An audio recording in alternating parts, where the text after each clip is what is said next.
Hello hi welcome to the Pawan's Marketing. मेरा नाम है पवन राजपूत और जैसे कि आपने आज के इस वीडियो का थंबनेल देखा ही है। आज के इस वीडियो में हम बात करने वाले हैं, मेरा एक साल एक इंटरनेशनल क्लाइंट के साथ कंप्लीट हो चुका है। उस क्लाइंट की केस स्टडी मैं आज आपको बताने वाला हूँ, ई कॉमर्स क्लाइंट की केस स्टडी, जहाँ पर मैं आपको बताऊंगा कि कैसे मैंने अपने क्लाइंट को एक साल के अंदर 40 CR का रेवेन्यू जनरेट करके दिया और विद द 31 ROs। राइट, तो वो सब मैं आपको एक्चुअल कोई प्रूफ वगैरह सब कुछ बताने वाला हूँ। तो ये पूरा जर्नी मैं आपको शेयर करूंगा, पूरा एक केस स्टडी दे रहा हूँ जिससे आपको भी कुछ सीखने को मिलेगा। एंड अगर आपको इस वीडियो में से वैल्यू मिलती है तो कमेंट करके जरूर बताना। अभी मैं आपको प्रूफ दूंगा और साथ में 3 से 7 कमर्शियल क्लाइंट भी उनको मिले हुए हैं। कमर्शियल क्लाइंट यानी B2B। अब मेरे क्लाइंट B2C में डील करते हैं, ई कॉमर्स यानी B2C, जहाँ पर वो बिजनेस है और कस्टमर को सेल करते हैं। जब एक बिजनेस दूसरे बिजनेस को कांटेक्ट करता है तो उसे हम B2B कहते हैं। तो ये B2B, इसे हम कमर्शियल क्लाइंट कहते हैं, जहाँ पर मैंने 3 से 7 कमर्शियल क्लाइंट दिए हैं गूगल ऐड के थ्रू। तो वो सब चीजें मैं आपको बताऊंगा। दूसरा हम इस वीडियो में ये देखेंगे कि कैसे मैंने अपने क्लाइंट का 2.6 गुना ज्यादा रेवेन्यू बढ़ाया। जहाँ पे क्लाइंट जब खुद से ऐड रन कर रहा था पहले, मैं मुझसे जुड़ने के पहले, तब उनका मंथली रेवेन्यू जो था 150,000 यूरोस था। अभी मेरे साथ जुड़ने के बाद 400,000 यूरो इनका मंथली रेवेन्यू है आज के डेट में। वो सब प्रूफ मैं आपको बताऊंगा और कैसे मैं अचीव कर पाया वो भी मैं आपको बताऊंगा। आपको भी कुछ लर्निंग वहां से मिलेगी। दूसरा, मैंने इस वीडियो में और एक चीज हम बात करेंगे कि कैसे मैंने एड स्पेंड को स्केल किया और साथ में ही मैंने 142,000 का यूरो स्पेंड मैंने मैनेज किया हुआ है। मतलब मंथली जो स्टार्टिंग हुई थी हमारी वो 5,000 यूरो से हुई थी। आज के डेट में 15,000 से भी ज्यादा वो मंथली स्पेंड करते हैं। नेट में बात करूँ तो 1.30 CR का एड स्पेंड मैंने यहाँ पर मैनेज किया हुआ है क्लाइंट के लिए। तो आइए जानते हैं इस वीडियो में उनके बारे में कि कैसे मैंने विदाउट एक्सपीरियंस क्लाइंट को इतना अच्छा रिजल्ट मैं जनरेट कर पाया हूँ क्लाइंट की। सबसे पहले आपको कुछ लाइव प्रूफ देकर दिखा देता हूँ, प्रीव्यू दिखा देता हूँ। जैसे सबसे पहले एड्स मैनेजर के स्पेंड रेवेन्यू लाइव प्रूफ, फिर previous data, after data and all. ठीक है, सबसे पहले हम चलते हैं यहाँ पे हमारे इस डैशबोर्ड के पास। इसको मैं आपके लिए रिफ्रेश कर देता हूँ। राइट, मे बी किसी को डाउट होगा ये एक्चुअल में है या नहीं है। तो आप यहाँ पे देख सकते हो 19,280 यूरोस का स्पेंड हुआ है फ्रॉम 1 अप्रैल 2022 टू मार्च 31 2023। ठीक है, अब मैं इसमें रेवेन्यू का भी मैं आपको बाजू में एक कॉलम है रेवेन्यू का, उसके अंदर पे मैं आपको दिखा देता हूँ। मल्टीपल एट्रीब्यूशन विंडो की वजह से वो वहां पर दिखाई नहीं दे रहा। एट्रीब्यूशन सेटिंग में हम गए, 7 day click and 1 day view हमने किया और यहाँ पे आप देख सकते हो कि रेवेन्यू यहाँ पे 1.5 मिलियन का रेवेन्यू यहाँ पे हुआ है इस एट्रीब्यूशन विंडो में। और जब मैं इसको ये करता हूँ 7 डे क्लिक यहाँ पे, और आप देख सकते हो कि रेवेन्यू यहाँ पे जनरेट हुआ है रफली अराउंड अराउंड 8,092 का रेवेन्यू जनरेट हुआ है यहाँ पे। तो अगर दोनों आप कैलकुलेट भी करते हो तो वो रफली अराउंड 4.7 मिलियन का रेवेन्यू होता है। ठीक है, अभी मैं यहाँ पे गूगल एड्स का आपको डैशबोर्ड दिखा देता हूँ। तो जैसे कि आप देख सकते हो यहाँ पे मैं आपके लिए इसको गूगल एड्स का रिफ्रेश भी कर देता हूँ और गूगल एड्स का आपको स्टैट्स भी दिखा देता हूँ। यहाँ पे आप फ्रॉम 1 अप्रैल टू 31 मार्च 2023 इतना 2.6 मिलियन का कन्वर्जन वैल्यू है, यानी रेवेन्यू आया है। 57,000 का स्पेंड हुआ है यहाँ पे। राइट, और मैं आपको बैकेंड में कुछ और नंबर्स वो भी दिखा देता हूँ ग्राफ वाइज, तो आपको समझ में आसानी होगी। ये प्रूफ है कि हाँ मैंने इतना स्पेंड किया, इतना रेवेन्यू लेकर के मैं आया हूँ यहाँ पे। दूसरा, हम यहाँ पे जाएंगे और यहाँ से ना मैं आपको और अच्छे से दिखाने का ट्राई करता हूँ। आप देख सकते हो मंथली एवरेज रेवेन्यू 396 इन रफली around 4,000 Euros, 400,000 Euros. And orders यहाँ पे देख सकते हो, आप आर देख सकते हो 31 आ रहा है एवरेज मंथली है ये। और लाइफ टाइम में ओवरऑल रेवेन्यू 4.7 मिलियन का है ओवरऑल ऑर्डर्स, आप देख सकते हो। और ये ग्राफ है, यहाँ से अप्रैल से स्टार्ट किया फेसबुक एंड गूगल का। एंड यहाँ से आप देख सकते हो ये ग्राफ थोड़ा डाउन भी गया था, फिर थोड़ा अप एंड फिर थोड़ा यहाँ पे, फिर ये जनवरी 2023 में 1 मिलियन का रेवेन्यू हिट किया और फिर थोड़ा सा वहाँ पे डाउन गया। अब ये ना पीक सीजन था, तो काफी सारी चीजें यहाँ पर हुई थी। अगर इसके ये क्यों हुआ, कैसे हुआ, ये मैं आपको अलग दूसरे वीडियो में बात करूंगा आपको। और फिलहाल हम देखते हैं कि कैसे क्या कुछ ये स्पेंड वगैरह हो रखा है यहाँ पे। देख सकते हो अप्रैल से ये स्पेंड यहाँ से स्टार्ट हुआ, फिर आप देख सकते हो यहाँ पे 17,000 यूरोस पर मंथ का यहाँ पे स्पेंड हुआ है। ठीक है, अभी मैं आप मेरे पास डेटा सिर्फ अगर मैं फेसबुक ऐड की बात करूँ तो वो भी है यहाँ पे। मैं यहाँ पे दिखा देता हूँ आपको 25 एवरेज ऑल टाइम ROS है पर मंथ। जो मंथली रेवेन्यू है फेसबुक एड के ऊपर 199 आ रहा है रेवेन्यू 1000। और यहाँ पे अगर मैं बात करूँ स्पेंड, यहाँ पे इतना स्पेंड हुआ है आपको, जैसे कि आपने एड मैनेजर में भी देखा मंथली स्पेंड इतना, इतने ऑर्डर्स वगैरह ये सब आपका आ गया। यहाँ पे गूगल एड्स का डेटा में जाओ तो 42 का ऑर्डर गूगल एड्स पे आ रहा है। गूगल एड्स सबसे अच्छा परफॉर्म कर रहा है यहाँ पे ई कॉमर्स ब्रांड के लिए। और ये देख सकते हो अब ये ग्राफ्स वगैरह और ये रेवेन्यू यहाँ पे, ठीक है। तो ये काइंड ऑफ मैंने आपको प्रूफ दे दिया। अब मैं आपको प्रीवियस जो डेटा है वो भी मैं आपको दिखा देता हूँ। मैंने आपको दिखाया कि कितना रेवेन्यू आ रहा है मंथली, क्या एवरेज है, सब कुछ बता दिया। अभी मैं आपको प्रीवियस जो डेटा है, जो एड अकाउंट जब खुद क्लाइंट मैनेज कर रहा था तब क्या स्टेटस था, मंथली कितना आ रहा था, सो ऑन सो फोर्थ। यहाँ पे आप देख सकते हो ये दिसंबर से स्टार्ट किया था अप्रैल तक, यहाँ तक इन्होंने किया था। और ये उनका रेवेन्यू स्टार्ट है मंथली एवरेज 600, इनका जो मंथली था वो 157,000 यूरोस था यहाँ पे, ठीक है। तो ये आप देख सकते हो, ये पहले का था फेसबुक एड जो वो खुद से रन कर रहे थे। जब मैंने इसको टेक ओवर किया तो आपने देखा कि किस तरीके से रिजल्ट आए हुए हैं। चलिए फिर अभी बात करते हैं इसके बारे में। नाउ आई थिंक कि मैं डिजर्व करता हूँ कि अभी मैं आपको कुछ अपनी केस स्टडी आपको प्रेजेंट कर सकूँ, कुछ अपनी लर्निंग आपके साथ शेयर कर सकूँ। सो अभी कुछ चार्ट रिव्यू भी है आपके लिए जो कि मैंने आपको पहले बता दिया है। आप देख सकते हो यहाँ से स्टार्ट हुई थी अप्रैल मई जून जुलाई अगस्त में डाउन इसलिए गया था क्योंकि ना यहाँ पे मैंने किसी और पर्सन के साथ काम करना शुरू किया था, बिकॉज काम का प्रेशर काफी ज्यादा था एंड रेवेन्यू हम बढ़ाना चाह रहे थे। बट समवेयर ना यहाँ पे फेसबुक ऐड के केस में ना रेवेन्यू यहाँ पे डाउन गया है। बिकॉज मतलब बात थोड़ा कहीं ना कहीं टीम मेंबर के साथ क्लैशेस हुए थे, तो उस वजह से थोड़ा रेवेन्यू यहाँ पे डाउन गया था। क्या प्रॉब्लम आई थी, क्या उस पेपर एक अलग वीडियो चाहिए तो कमेंट करके बताना, मैं आपको उस पेपर पे एक वीडियो बना के दे दूंगा। एंड अगर हम फिर से मैंने सितंबर से खुद से टेक ओवर किया तो उससे आप देख सकते हो रेवेन्यू ऊपर जाना शुरू हुआ। तो जनवरी में क्या हुआ था इसके ऊपर एक अलग सा लंबा वीडियो बन सकता है, अगर एक ही वीडियो में सब कुछ नहीं बता सकता आपको, बिकॉज फिर वो काफी लंबा वीडियो हो जाएगा। और फरवरी या मार्च में it's going good as as of average, ठीक है।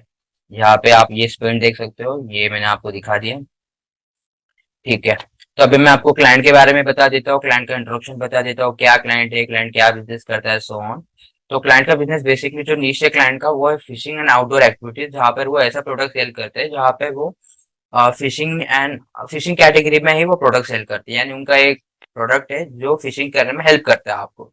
जनरली फिशिंग करने में हमें जहाँ तक पता होता है रॉड होती है, बट रॉड के अलावा भी एक ऑटोमेटेड टूल है, एक कोई मशीनरी है जो आपको बड़ी फिश बड़ी फिश पकड़ने में हेल्प करती है बेसिकली, जिसे हम कार्प भी कहते हैं, वहाँ के लैंग्वेज है, यूरोपियन कंट्रीज में उसे बड़ी फिश को हम कार्प कहते हैं।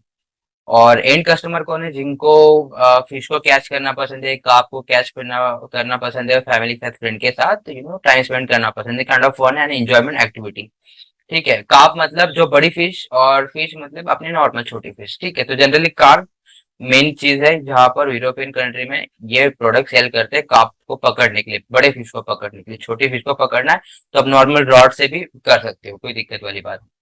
और क्लाइंट का गोल क्या था कि उनको स्केल करना विद कंसिस्टेंसी, अभी जब भी वो अपना बजट बढ़ा रहे थे तो उनका फ्रीक्वेंसी बढ़ जा रहा था और उनका रेवेन्यू बढ़ नहीं रहा था। उनका स्पेंड तो हो रहा था बट उनका रेवेन्यू नहीं बढ़ रहा था, वो उनका इशू था, तो वो हमने मतलब सॉर्ट आउट किया और ऑप्टिमाइज टू रिड्यूस कॉस्ट। और जो कॉस्ट है उनका एक्स्ट्रा जा रहा था, जहाँ पर एक ही पर्सन को बार बार ऐड दिखाई दे रही थी, जिन्होंने प्रोडक्ट खरीद लिया उनको भी ऐड दिखाई दे रही थी, ये सब एड अकाउंट को ऑडिट करने के बाद मुझे पता चला, तो मैं आपको बता पा रहा हूँ। तो वो सब क्लाइंट का कहीं ना कहीं गोल था कि कॉस्ट को रिड्यूस किया जाए, रेवेन्यू को बढ़ाया जाए, स्केल किया जाए एड स्पेंड को भी, और वो सब। तो बेसिकली इनका प्रोडक्ट क्या है, तो आप ये फोटो मैंने एक ऐड किया है, आप देख सकते हो, ये हाथ में जो फिश पकड़ी हुई है जिसे हम कार्प कहते हैं वहाँ के लैंग्वेज में, इसे पकड़ने में वो प्रोडक्ट हेल्प करता है। काफी बड़ी होती है, रॉड से ये कैच नहीं हो सकती, तो इसलिए आपको वो प्रोडक्ट चाहिए होता ही है, ठीक है। आपको समझ में आ गया क्या बिजनेस है ई कॉमर्स इंडस्ट्री में और किस बिजनेस के मैंने रेवेन्यू लेकर के आया हूँ मैं, ठीक है। अभी आगे बढ़ते हैं, क्लाइंट की प्रॉब्लम क्या थी, मैं बात करता हूँ इशू विद स्केलिंग, जैसे कि मैंने बात की वहां पर उनका हाई फ्रिक्वेंसी आ रहा था बजट इंक्रीज करने के बाद। और दूसरा इनका ये था कि इनके जो यूरोपियन कंट्रीज में कैसा यू यू रहता है, यानी आप जैसे हम इंडिया में रहते हैं तो हम पाकिस्तान में शिप नहीं कर सकते, तो वहां पे वैसा नहीं है। वहां पे आप जर्मनी से ऑस्ट्रिया हो गया, लक्समबर्ग हो गया, बाकी ईयू के जो कंट्रीज है वहां पे आप शिप कर सकते हो product without any issue and all. तो इनके जो लैंग्वेजेस थे मेनली, इनके प्रोडक्ट, इनके वेबसाइट, वो 4 लैंग्वेजेस में थे, English, Dutch, Netherland and France. और 5 कंट्री में ये ऑपरेट करते थे, यूरोप के कंट्री। और साथ में अब इशू क्या था कि ये लैंग्वेज वाइज और प्रोडक्ट के कैटेगरी के हिसाब से ऑप्टिमाइज करना, राइट। दूसरा इशू ये था कि नए नए क्रिएटिव, नए नए एंगल्स टेस्ट करना, respective English, Dutch, Netherland, France language और उस कंट्री के हिसाब से भी, राइट। दूसरा, इनके दो मेन प्रोडक्ट लाइन थे, जहां पर respect to language and country, main product and accessories, ठीक है। तो हर दोनों कैटेगरी के प्रोडक्ट को with respect to country and language के हिसाब से ऑप्टिमाइज करना, टेस्ट करना और स्केल करना, ये सब प्लान का इशू था। तो वो मैंने यहाँ पे सॉर्ट आउट किया है। और क्या रिजल्ट है मैंने आपको बता दिया। अभी सोल्यूशन क्या किया मैंने, एग्जैक्टली क्या स्ट्रेटेजी रही मेरी यहाँ पे। सोल्यूशन यहाँ पे फ्रंट एंड यानी कि जो मैं आपको एक, अगर मैं एग्जैक्ट आपको मेथड बताने जाऊँ तो वीडियो कम से कम 3 से 4 5 घंटे का भी बन सकता है कि एग्जैक्टली मैंने ये किया, ये ऐसा किया, वैसा किया, है ना। तो मैं आपको एक स्ट्रेटेजी बता रहा हूँ, आप ये स्ट्रेटेजी आपके ई कॉमर्स बिजनेस के लिए या फिर आपके कोई क्लाइंट है ई कॉमर्स, उनके लिए भी इम्प्लीमेंट कर सकते हो। स्टार्टिंग में यहाँ पे मैंने क्या किया, जो 3 मेथड बेसिकली मैंने यूज किया यहाँ पे। सबसे पहले एड अकाउंट ऑडिट किया, राइट। जैसे मैंने बताया कि पास में क्या उनका परफॉर्मेंस आ रहा था, फिर उसको स्टडी किया। और फिर उस हिसाब से ऑडिट करने के बाद एक प्लान बनाया, और प्लान एक फनल बनाया इन शॉर्ट। और फनल जो था बेसिकली बेस्ड था AIDA के मॉडल के ऊपर, जहां पर अटेंशन, इंटरेस्ट, डिजायर, एक्शन, इस कस्टमर जर्नी के थ्रू हम कस्टमर को लेकर के जा रहे थे। जहां पर हम सबसे पहले कस्टमर को उसका अटेंशन ग्रैब करने की कोशिश करेंगे कि हमारा ये प्रोडक्ट है। एंड फिर कुछ लोग उसमें से इंटरेस्ट शो करेंगे, जो इंटरेस्ट शो करेंगे हम ऐसे कुछ ऑफर देकर के उनको डिजायर उसमें क्रिएट करेंगे उनमें, कस्टमर में। और फिर एड में ऐसे ऐड बनाएंगे जहां पर हम उनको एक्शन लेने के लिए मजबूर कर देंगे कि या स्पेशल ऑफर चल रही है, लिमिटेड टाइम ऑफर वगैरह वगैरह, है ना। मैं आपको और भी इसको अच्छे से आगे एक्सप्लेन करूंगा।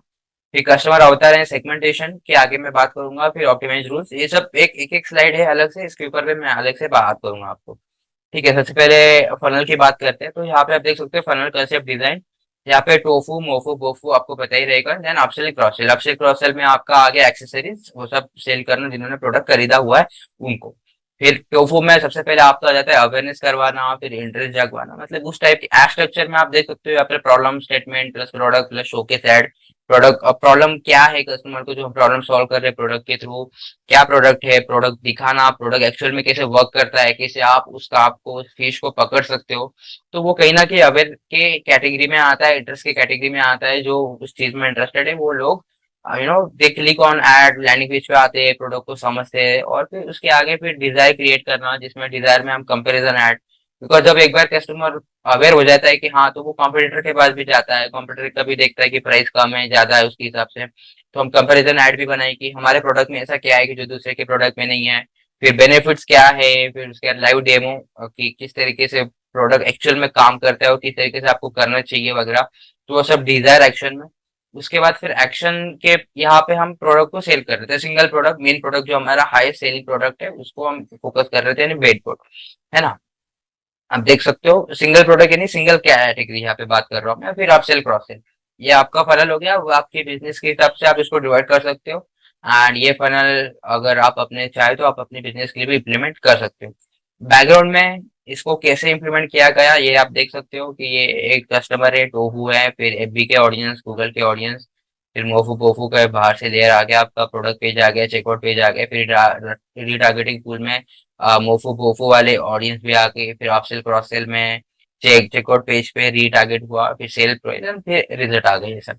तो कहीं ना कहीं ये इसको अगर, ये सिर्फ फनल को समझाने में ही और एक एक्स्ट्रा 1 घंटा जाएगा मेरा, बट ये वीडियो कहीं ना कहीं केस स्टडी के पर्सपेक्टिव से जो भी मेरे तरफ से बेस्ट बेस्ट तरीका हो सकता है आपको समझाना, मैं आपको समझाने का पूरा ट्राई कर रहा हूँ। आई होप आपको समझ में आ रहा हो। एंड ये फनल आप ट्राई कर सकते हो, ठीक है। नेक्स्ट हम बढ़ते हैं कस्टमर अवतार है, सेगमेंटेशन। फ्रंट एंड की बात कर रहा हूँ कि कैसे मैंने किया, बैक एंड में काफी लंबी लिस्ट है उसकी कि ऐसे किया और इस तरीके से ये प्रोसेस होती है वगैरह, because I was new in e commerce, ठीक है। मुझे बिल्कुल पता नहीं कि ई कॉमर्स क्या कैसे काम करता है क्या, but I will tell you more about it कि कैसे विदाउट एक्सपीरियंस काम हुआ सब। तो इसकी बात करते से पहले अंडरस्टैंड डेमोग्राफिक की। सबसे पहले मैंने समझा कि जो प्रोडक्ट है इसका डेमोग्राफिक क्या है ना। इसका डेमोग्राफिक है 20, अब मेरे एग्जांपल में यानी इस क्लाइंट के एग्जांपल में, जहाँ पे 20 ऑनवर्ड्स इसकी टारगेटिंग रहेगी टिल 55। और लिव इन रिस्पेक्टिव कंट्री, जो 5 कंट्री मैंने बताए थे, अब यूरोपियन कंट्री, उसके बाद लैंग्वेजेस एंड जेंडर, उस हिसाब से इसका बेसिक डेमोग्राफिक हो गया। फिर कस्टमर को क्या पसंद है क्या नहीं पसंद है ये भी आपको पता होना चाहिए। तो काइंड ऑफ कस्टमर होता है हम बिल्ड करने का ट्राई कर रहे हैं, जैसे कस्टमर को फिशिंग करना पसंद है, आउटडोर एक्टिविटी करना पसंद है, एक्सेट्रा। अब इसकी अपनी एक बड़ी लिस्ट है, राइट। हर एक इंटरेस्ट टारगेटिंग में आपको नहीं बता सकता। दूसरा, अगर सेगमेंटेशन की बात करूँ कि ऑडियंस को सेगमेंट कैसे किया, कि एक पर्सन को वही मान के चलो। अभी सेगमेंटेशन का मतलब क्या होता है ना, कि आप किसी को अवेयर करवा रहे हो, राइट, एंड आप उसको एक्शन वाली एड भी दिखा रहे हो, या फिर एक्शन वाली ऑडियंस है जो प्रोडक्ट के बारे में ऑलरेडी अवेयर है, आप उसको डिजायर वाली एड भी दिखा रहे हो। यानी टोफू मोफू से कॉम्पीट नहीं करेगा, मोफू टोफू से नहीं करेगा, टोफू मोफू से नहीं करेगा, मोफू बोफू से नहीं करेगा, है ना। तो ये एक दूसरे से कॉम्पीट नहीं करेंगे, एक कस्टमर उस कस्टमर जर्नी में रहेगा, उस कस्टमर जर्नी के अकॉर्डिंग ही उसको ऐड दिखेगी सबके सब, प्रॉपर एक्सक्लूडेशन और सेगमेंटेशन के साथ। तो उसमें क्या किया बेसिकली इन माय केस, आप base on level of funnel, funnel के हिसाब से जो मैंने अभी बताया, फनल के हिसाब से आप सेगमेंट कर सकते हो, ये टोफू वाली ऑडियंस हो गई, ये मोफू वाली, और ये फिर उसको अपडेट कर सकते हो ऑटोमेशन के थ्रू। एंड फिर वेट, कस्टमर किस तरीके से आपके बिजनेस के साथ इंटरेक्शन करता है, यानी कि जनरली आपके वेबसाइट के ऊपर ज्यादा फ्रिक्वेंटली विजिट करता है, वो भी ट्रैकिंग एक होता है, जो कि मैंने क्लाइंट के साथ सेटअप किया हुआ है, कि फ्रिक्वेंटली अगर कोई कस्टमर प्रोडक्ट के ऊपर विजिट कर रहा है, इसका मतलब वो इंटरेस्टेड है, बट फॉर सम रीजन वो परचेस नहीं कर रहा, तो उनको फिर से ऐड दिखा दी, राइट। तो वो भी एक आ गया।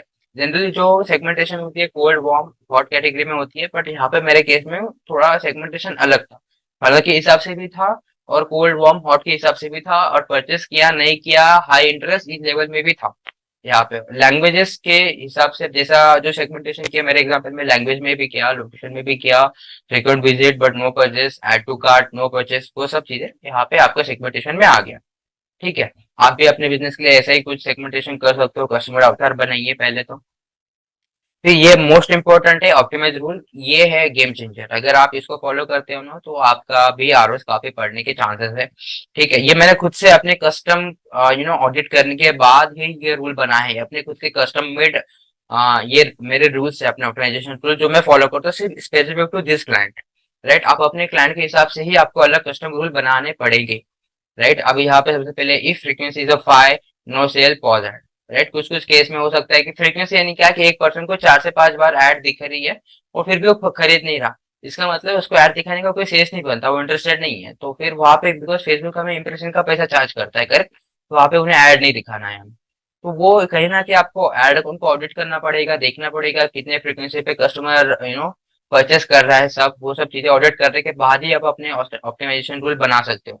यहाँ पे मेरा ऑप्टिमाइजेशन रूल क्या था, 5, फ्रीक्वेंसी अगर 5 है और कोई भी सेल नहीं है तो मैं ऐड को बंद कर दूंगा। दूसरा था कि अगर कॉस्ट पर परचेज अगर 80 से 100 यूरोस तक का अगर कॉस्ट पर परचेस है, तो आन अगर कोई भी सेल नहीं है तो मैं उसको बंद बंद कर दूंगा, यानी सॉरी, कॉस्ट पर परचेस अगर 80 to 100 है, एंड कॉस्ट पर परचेस जो कि उतनी नहीं चाहिए, right, because of past date and audit, तो मैं ऐड को बंद कर दूंगा, वहां पे मैं कोई और न्यू ऐड ट्राई करूंगा। और यहाँ पे ABO to CBO with dynamic creative on Facebook. अब फेसबुक के बारे में बात करूँ तो स्टार्टिंग में मैंने एबीओ में टेस्टिंग फेज बनाया, फिर दैन सीबीओ में उसको कन्वर्ट किया, एबीओ में मल्टीपल एड सेट्स सब सब और डायनेमिक क्रिएटिव के साथ जो विनिंग विनिंग थे उसको सीबीओ में ट्रांसफर किया विद डायनेमिक क्रिएटिव। ये मेरी फेसबुक की स्ट्रेटेजी रही है, राइट। और remarketing using display and YouTube ads, और डिस्प्ले कैंपेन और यूट्यूब एड्स बेस्ट परफॉर्मिंग रहा है मेरे लिए, जिससे ऑर्गेनिक सेल काफी बूस्ट हुई है। Seriously I will show you किस तरीके से बूस्ट हुए and all. Budget distribution based on performance on the funnel level, की फनल के हिसाब से बजट डिस्ट्रीब्यूशन, कई बार हम अवेयरनेस पे ज्यादा स्पेंड तो नहीं कर रहे, क्या हम सिर्फ एक्शन पे तो सबसे ज्यादा स्पेंड नहीं कर रहे, क्या हम दोनों प्रोडक्ट कैटेगरी लाइन को ऑप्टिमाइज कर पा रहे हैं कि नहीं। तो वो सब चीजें भी देखना काफी जरूरी है, फनल लेवल के हिसाब से, प्रोडक्ट के हिसाब से, एंड फिर उसको ऑप्टिमाइजेशन करना। फिर vertical scaling, horizontal scaling, vertical scaling यानी एबीओ का बजट बढ़ाना, एसेट बजट ऑप्टिमाइजेशन, और हॉरिजॉन्टल यानी सीबीओ का बजट बढ़ाना, यानी कैंपेन लेवल से बजट बढ़ाना। एबी टेस्टिंग यानी आप एक वीडियो बना रहे हो, 2 वीडियो बना रहे हो, दोनों वीडियो में से देख रहे हो कि कौन सा वीडियो बेस्ट परफॉर्म करता है, दोनों वीडियो का कंटेंट अलग है, एड कॉपी सेम है, लैंडिंग पेज सेम है, तो आप दो अलग अलग इमेजेस बना रहे हो, सेम कंटेंट है, दोनों के कलर्स अलग है, वो आप टेस्ट कर रहे हो, तो कहीं ना कहीं एबी टेस्टिंग भी करना काफी जरूरी है, कि इसमें से दोनों में से कौन सा बेस्ट परफॉर्म करता है, वो टेस्ट करना। फिर कन्वर्जन रेट ऑप्टिमाइजेशन की, इस लैंडिंग पेज में ना हिट मैप ऐड किया था मैंने एक टूल, राइट। हिट मैप के थ्रू हमें समझ में आता है कि उस लैंडिंग पेज के ऊपर, उस प्रोडक्ट पेज के ऊपर कस्टमर कब से ज्यादा सबसे ज्यादा स्पेंड टाइम सबसे ज्यादा कहाँ पे स्पेंड कर रहा है, और कहाँ पे सबसे कम टाइम टाइम स्पेंड कर रहा है। जहाँ पे सबसे कम टाइम स्पेंड कर रहा है उस सेक्शन को हम रिमूव कर देते थे, और सबसे ज्यादा जहाँ पे टाइम स्पेंड कर रहा है उस सेक्शन को इम्प्रूव करने का ट्राई करते थे। तो वो एक आपका आ गया conversion rate optimisation. Conversion rate optimisation में और एक नया वीडियो बन सकता है, अगर आपको चाहिए तो कमेंट करके बताना, मैं इसके ऊपर भी एक और एक वीडियो आपको बना के दिखाऊंगा। हिट मैप एंड ऑल कैसे वर्क करता है एंड ऑल, आप किस तरीके से उसको स्टडी कर सकते हो। साथ में दूसरा मैंने साथ में टूल्स भी यूज किया, मैट्रिक्स हो गया, कनेक्ट.io हो गया, कॉपी.ai। मैट्रिक्स आपका फेसबुक एड का बजट डिस्ट्रीब्यूशन मैनेजमेंट करने के लिए, न्यू हिडन ऑडियंस फाइंड करने के लिए, लॉजिक बिल्ड करने के लिए। कनेक्ट आयो फेसबुक की हिडन इंटरेस्ट फाइंड करने के लिए, जनरली फेसबुक हमें 25 to 30 इंटरेस्ट दिखाता है जब आप सर्च करते हो डिटेल टारगेटिंग में वहां पे। बट कनेक्ट.io की मदद से आप 100 and 1000 ऑफ इंटरेस्ट फाइंड कर सकते हो। वो मैंने टूल यूज किया है यहाँ पे। कॉपी.ai में आप एड कॉपी बना सकते हो बेस्ट टू पेज परफॉर्म करे, तो मैंने ये टूल्स इस्तेमाल की है। स्टार्टिंग में मैंने एक बात की थी कि मैंने ऑर्गेनिक सेल्स को भी इम्प्रूव किया, उसका एक प्रूफ है मेरे पास, वो प्रूफ मैं आपको अभी आपको दे देता हूँ। राइट, अगर आप देख सकते हो डिस्प्ले कैंपेन की, अगर मैं बात करूँ डिस्प्ले कैंपेन में जाओ, एंड डिस्प्ले कैंपेन में जाने के बाद आप देख सकते हो view through conversion 283 view through conversion. यानी जितने भी लोगों ने प्रोडक्ट खरीदे ऑर्गेनिकली, एड के थ्रू नहीं खरीदे, ऑर्गेनिकली प्रोडक्ट परचेस किए, बट उन्होंने कहीं ना कहीं गूगल ऐड देखी थी, उन्होंने कहीं ना कहीं डिस्प्ले कैंपेन देखा था, और डायरेक्टली ऑर्गेनिकली जाके उन्होंने परचेज किया, तो ये व्यू थ्रू कन्वर्जन में आपका आता है। तो इससे ऑर्गेनिक सेल्स भी बूस्ट हुई। राइट, यूट्यूब कैंपेन से 8 सेल्स आए, स्मार्ट कैंपेन से 35 आए, और परफॉर्मेंस मैक्स से 100 आए, और आपका टोटल अकाउंट में 426 ऑर्डर एक्स्ट्रा मिले ऑर्गेनिकली। राइट, इसका तो मतलब कितना रेवेन्यू क्या है वो डेटा हमारे पास नहीं है, बिकॉज उन्होंने ऐड के थ्रू परचेज नहीं किया है। तो ये कहीं ना कहीं जो ऑर्गेनिक सेल है वो बूस्ट हुआ है यहाँ पे आप देख सकते हो। और डिस्प्ले और यूट्यूब कैंपेन री मार्केटिंग पर्पज के लिए सबसे ज्यादा यूज किया गया है। राइट, इसलिए भी आप देख सकते हो कि यहाँ पे जो आरओएस है डिस्प्ले कैंपेन में वो कम है, और यूट्यूब कैंपेन में भी आरओएस कम है, but view through conversion best. Right, I hope आपको ये अभी तक का वीडियो समझ में आ रहा हो, पसंद आ रहा हो। तो कुछ आपको सवाल है तो आप कमेंट कर सकते हो। And the most important part मैं भी यहाँ पे बात कर रहा हूँ कि format, study and implement. Basically in short क्या करता था मैं कि हर हफ्ते ना एक जो भी परफॉर्मेंस आता है उसको एक्सपोर्ट करता था, एंड उसका एक फॉर्मेटिंग करके क्लाइंट को एज अ रिपोर्ट में सबमिट कर देता था। दूसरा मैं उसको खुद से स्टडी करता था विद केपीआई, स्टडी केपीआई। जैसे केपीआई आपके हो गए, सीपीएम हो गया, सीटीआर हो गया, है ना, एबीओ एवरेज ऑर्डर वैल्यू हो गया। तो काफी सारे इम्प्रेशन, रीच, सीपीएम, काफी सारी चीजें को आप केपीआई को स्टडी करते हो। उसको स्टडी करना, उस हिसाब से ऑप्टिमाइज करना। राइट, एंड उस हिसाब से discovery of new sets of cold audience, साथ में ही एक न्यू सेट ऑफ ऑडियंस को भी ट्राई करना जब आप डेटा को स्टडी करते हो।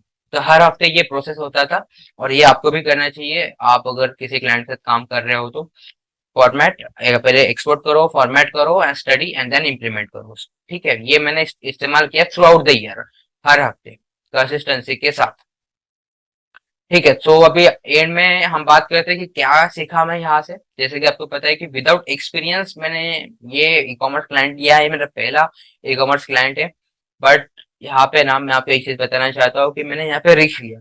राइट, क्लाइंट इंटरनेशनल था तो स्टिल ऐसे कि मैं कर सकता हूँ, बिकॉज मेरा प्लान था कि मैं यहाँ से एक क्लाइंट ले लूंगा और साथ में किसी और को हायर करके उसके साथ जो ई कॉमर्स में एक्सपर्ट है हम दोनों मिलके कर लेंगे, ऐसा मेरा प्लान था, और वो मैंने किया भी।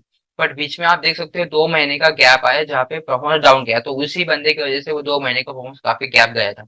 बट कोई नहीं, बाद में फिर उसको मैंने रिकवर कर लिया। तो यहाँ पे मैंने रिस्क लिया विदाउट एक्सपीरियंस, मैंने ई कॉमर्स में जंप किया और चीजें वर्कआउट करके। बट साथ में ही एक बात को आपको ध्यान रखना है कि आपकी गूगल एंड फेसबुक ऐड पे अच्छी कमांड होनी चाहिए। राइट, आप फॉर एग्जाम्पल के लिए यहाँ पे मैं आपको एग्जाम्पल देता हूँ कि आपको ड्राइविंग आती है। राइट, आपको नॉर्मली अपने ड्राइविंग क्लासेस से ड्राइविंग चलाना सीख लिया, मैनुअल ड्राइविंग, मैनुअल ट्रांसमिशन वाली कार आपने चलाना सीख लिया।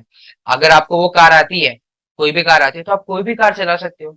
एग्जैक्टली राइट, तो वैसे अगर आपको फेसबुक एंड गूगल एड्स का अगर अच्छा कमांड है, अगर आपको आता है, तो आप किसी भी बिजनेस के लिए एड्स रन कर सकते हो, चाहे वो ई कॉमर्स हो, चाहे वो लीड जनरेशन हो, या फिर कोई और बिजनेस हो, किसी और कैटेगरी का बिजनेस हो। तो मैंने कहीं ना कहीं रिस्क लिया, बिकॉज वहाँ पे मुझे कोई एक्सपीरियंस नहीं था, बट आपको भी रिस्क लेना चाहिए अगर आपके पास किसी अपॉर्चुनिटी आती है, स्टार्टिंग में डाउट तो आता है कि यार मैं कर सकता नहीं कर सकता, but have plan for it. Follow this rule, audit करो, रिसर्च करो, प्लान इम्प्लीमेंट एंड टेस्ट। मैंने ये फॉलो किया, आप भी फॉलो कर सकते हो। उससे पहले कोई क्लाइंट आता है तो देखो कि क्या पहले उसने काम किया है, पहले चलाइए एड्स कि नहीं चलाइए, चलाइए तो ऑडिट करो, रिसर्च करो उसके बारे में, देन उसको प्लान आउट करो, फाइनल विनल बनाओ, फिर उसको इम्प्लीमेंट करो एंड फिर उसको कंटिन्यू टेस्ट करते जाओ, सिंपल। ठीक है। साथ में टूल में इन्वेस्ट करना मत भूलना, टूल्स को भी इस्तेमाल करते रहना, बिकॉज टूल आपकी प्रोडक्टिविटी इंक्रीज करने में आपको हेल्प करते हैं।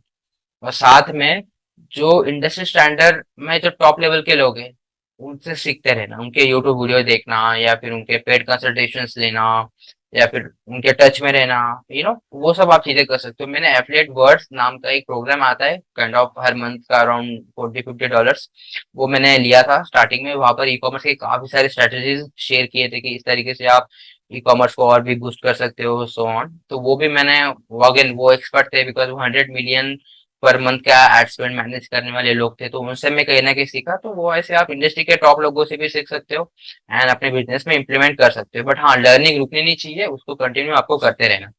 ठीक है। So thank you so much. आज की वीडियो में इतना ही, बट आपको नीचे के टॉपिक के ऊपर मैं जो 3 पॉइंट है उसके ऊपर मैं अभी वीडियो बनाने की सोच रहा हूँ। अगर आपको इसके ऊपर वीडियो चाहिए तो कमेंट करके आप मुझे बता सकते हो कि मैंने क्लाइंट को कैसे पाया, कैसे फाइंड किया क्लाइंट को कैसे क्लोज किया मैंने विदाउट किसी एक्सपीरियंस के, वो भी ई कॉमर्स में। दूसरा, आप जनरली ई कॉमर्स क्लाइंट को क्लोज करना है तो क्लाइंट कहता है कि पहले दिखाओ कि आपका पास एक्सपीरियंस क्या है, पास में आपने क्या किया वगैरह वगैरह, बट मेरे पास कुछ था नहीं।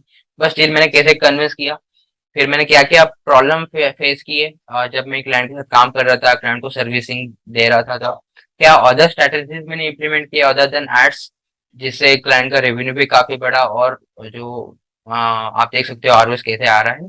तो वो सब चीजें मैं चाहता हूँ कि मैं आपके साथ शेयर करूँ, बट आपको कमेंट करना पड़ेगा तो ही मैं इसके ऊपर वीडियो बनाऊंगा।